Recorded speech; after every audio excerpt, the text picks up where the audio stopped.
Gaurishankar Rajput, retire JEE, सिंचाई विभाग।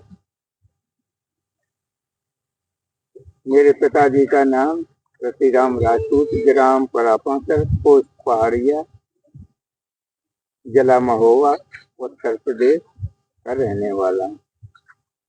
सबसे पहले मुझे जो है 28 अक्टूबर 2022 को बुंदेलखंड हॉस्पिटल झांसी गया। वहाँ मेरा हार्ट स्पेशलिस्ट डॉक्टर ने जो है परीक्षण किया, तो उन्होंने मुझे ये बताया कि आपको हार्ट अटैक एक बार आ चुका है। तो मैंने उनसे बिल्कुल मना कर दिया कि मुझे हार्ट अटैक तो नहीं आया, मैं जानते ही नहीं हूँ कि हार्ट अटैक क्या होता है। तो फिर भी बोले कि आपको हार्ट की बीमारी है और आपकी पंपिंग क्षमता, ये कसी शब्द में काट हो हार्ट की 36% ब्लॉकेज पंपिंग क्षमता 36% है आपकी। तो फिर वो बोले कि आप जो है भर्ती हो जाओ। तो हमने कहा अभी हम भर्ती नहीं होंगे। फिर मैं कानपुर हृदय संस्थान कानपुर गया, तो वहाँ पर मेरा पूरा परीक्षण उन्होंने किया और प्लास्टिक सर्जरी कहते हैं, क्या कहते हैं वो, एंजियोग्राफी के लिए बोला गया, एंजियोग्राफी तो वो कराई। तो उनने मुझे ब्लॉकेज बताया, उनने हार्ट में ब्लॉकेज बताया आपको। हाँ। तो क्या बोला स्टेंट डालना पड़ेगा? उनने जो बताया स्टेंट पड़ नहीं सकता है। हाँ। तो बाईपास आपके ब्लॉकेज जो है बहुत ज्यादा है, उनने ये नहीं बताया गया। तो मैं वहां से उनने मुझे रिलीज कर दिया, मतलब बोले कि 2-3 दिन के बाद आप आ जाना दोबारा। तो हार्ट की सर्जरी के लिए बोला आपको? हाँ, पहले भर्ती करेंगे फिर सर्जरी करेंगे। तो फिर घर में जो है डिसाइड हुआ कि यहाँ नहीं होने हैं भर्ती, दिल्ली में कराएंगे ऑपरेशन अगर कराना है तो। हाँ। तो फिर 27 नवंबर 2022 हम दिल्ली गए। वहाँ दिखाया आपने? इसके तो मैक्स हॉस्पिटल में पहुंचे, दिल्ली के मैक्स हॉस्पिटल। हाँ मैक्स में। हाँ मैक्स। तो वहाँ उनने बोले कि तुम्हें कैसे पता कि तुम्हें, हमने कहा जब कैसेट है जो कानपुर वालों ने बनाई थी वो कैसेट हमने उन्हें दे दी। तो बोले कहने कि भाई ऐसा है, हमें ये दिख रहा है कि तुम्हारे बाल्ब भी खराब है। अच्छा, बाल्ब भी खराब है। हाँ। अमूनन उन्होंने बताया और बोले कि जो है हम चेक करेंगे बाल्ब को। तो ओपन सर्जरी के साथ साथ आपका जो है बाल्ब का भी इलाज हो जाएगा। तो वहाँ भी एंजियोग्राफी के लिए बोले क्या आपको? वहाँ नहीं बोले? उन्होंने तो कहा सीधा भर्ती हो जाओ जी। और मतलब उन्होंने कहा, हमने कहा कि ठीक है हम भर्ती अभी नहीं हूँ। इसके बाद फिर मेरा लड़का जो है वहाँ दिल्ली में है, अभी बोले कि पापा आप जो है भर्ती ना हो, बक्सा हॉस्पिटल चलो। तो वहाँ से बक्सा हॉस्पिटल पहुंचे, पूरे कागज ऐसे में लगे बक्सा हॉस्पिटल वालों के।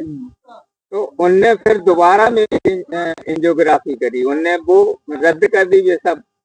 बोले कि आप नेंके कैसे आ गई हमारे पास, अगर उनके 90% ब्लॉकेज बताया था उनने। तो बोले कि अगर 90% ब्लॉकेज है तो आप व्हील चेयर से आना चाहिए, नेंके कैसे आ गए, तुम्हारी यह कैसेट भी गलत है, हम दूसरी कैसेट बनाएंगे। तो उनने जो है फिर दूसरी कैसेट बनाई। अब इसके बाद बोले अब हम तुम्हें दवा दे देंगे, तुम्हारे यहाँ जो है वहीं दवा मिल जाएगी और जब दवा खत्म हो जाए तो फिर मंगा लो। बोले झांसी आपके पास नजदीक है, झांसी में सब दवाइयाँ मिल जाएंगी। तो दवाई खाते रहे। इसके बाद मेरा छोटा भाई है, मतलब जो है उनका नाम है गोविंदा, तो उनकी भई थी 22 सर्जरी, ओपन सर्जरी। से बोले कि दादी वो मैं बड़ा हूँ, वो छोटा है।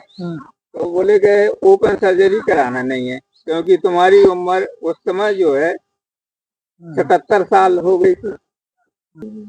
बोले कि उनने अपनी बिटिया का इलाज कराया था यहाँ आपके आयुष में। तो बोले कि वहाँ दिखाना है, एलर्जी है जी। अच्छा, रोटी खाए, बिस्कुट खाए तो उल्टी होती थी, सब कुछ चाहे जो खाए उससे उल्टी होती थी। तो बोले कि एक बार जो है वो तो अब अगर होना है सर्जरी तो सर्जरी होगी, एक बार जो है आयुष चलो। तो फिर हम 14 दिसंबर 2022 को यहाँ आए आपके हॉस्पिटल में।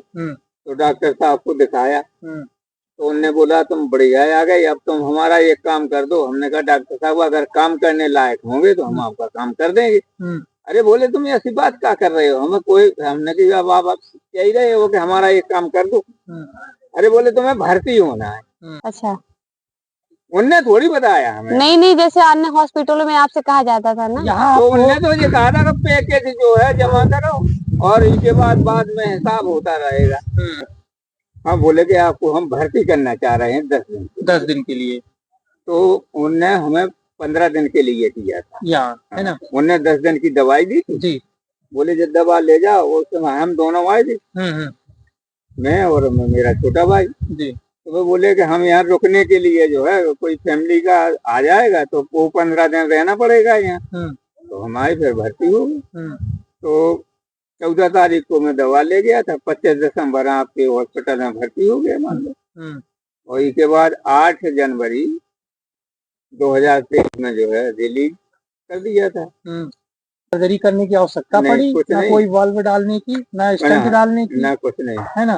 तो आप क्या कहना चाहते हैं आयुर्वेद के बारे में, ऐसा कि हमारे जो है मतलब प्रधानमंत्री और मुख्यमंत्री जी को आयुर्वेद के बारे में बजट बढ़ाना चाहिए और हर जिले में ऐसे आयुष ग्राम जैसे बड़े बड़े हॉस्पिटल बनाने चाहिए कि नहीं आयुर्वेद के? इमरजेंसी नहीं, इमरजेंसी भी ठीक होती है पर अन्य एलोपैथी तो ठीक ही है ना ये आयुर्वेद।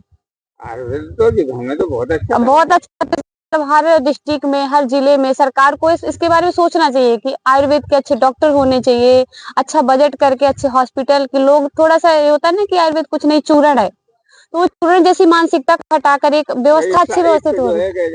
आप क्या कहना चाहेंगे कि ऐसा सरकार को सोचना चाहिए बजट बढ़ाए हॉस्पिटल में, या हॉस्पिटल अलग अलग बनाए, अलग अलग जगह अच्छी व्यवस्था दे? हमें तो इतना ही कह सकता हूँ कि हमें तो आयुर्वेदिक बहुत अच्छा लगा जी। हम सरकार हमारी बात सुने और आयुर्वेद को बढ़ावा दे। नहीं तो हमें तो है कि आपकी बात मैंने सुनना चाहिए, हम बिल्कुल सही हो गए हैं। अब आराम है, आराम है। पहले हम ना चल नहीं पाते थे, दिक्कत होती थी, सांस लेने में दिक्कत होती थी जी।